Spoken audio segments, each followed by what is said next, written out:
Now, when we talk about proper movement, such as muscle tone, posture, movement, we need to realize that a tenet of neurology is sensory input precedes motor output. So whatever you're feeling, okay, the sensation of touch comes in and gets processed and gives us a motor output. Now, if what we're feeling is off, then it's going to give us poor motor output. So bad stuff in, bad stuff out.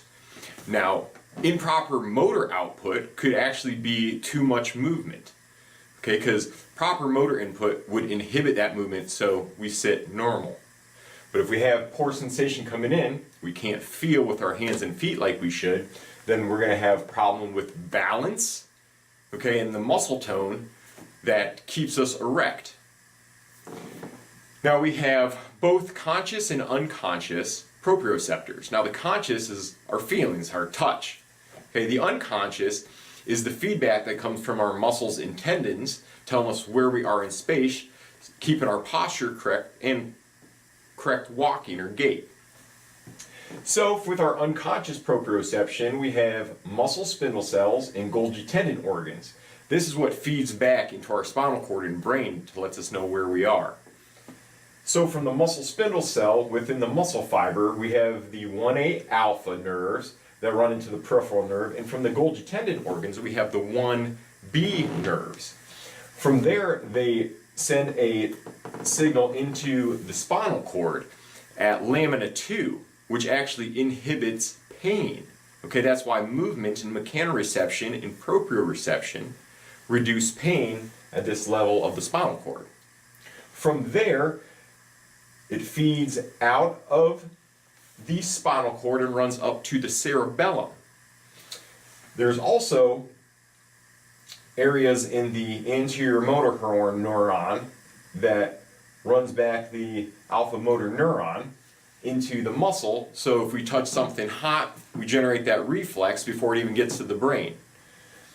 Now once we get up into the midbrain, over here, the inferior cerebellar peduncle, the signal comes back into your cerebellum, and the MPG is the deep cerebellar nuclei that process the signal. So you have your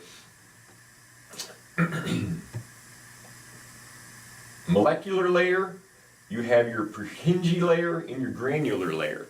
From there, the signal gets sent in through the dentate nucleus and up into the superior cerebellar peduncle. It gets processed, if it's the upper extremity, in the red nucleus, and then from there runs to the thalamus, okay, where it gets processed. It's sent to the frontal lobe to create a motor plan that gets sent back down the spinal cord into the pontine area.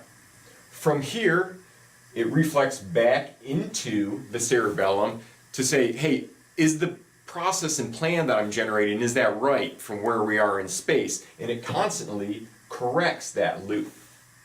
Okay, so once it feeds back there, it runs back up into the frontal lobe saying, yes, this is a good plan or program. And from there, reflexes back down the corticospinal tract to put our body where it should be in space if we're trying to catch a ball or swing a bat.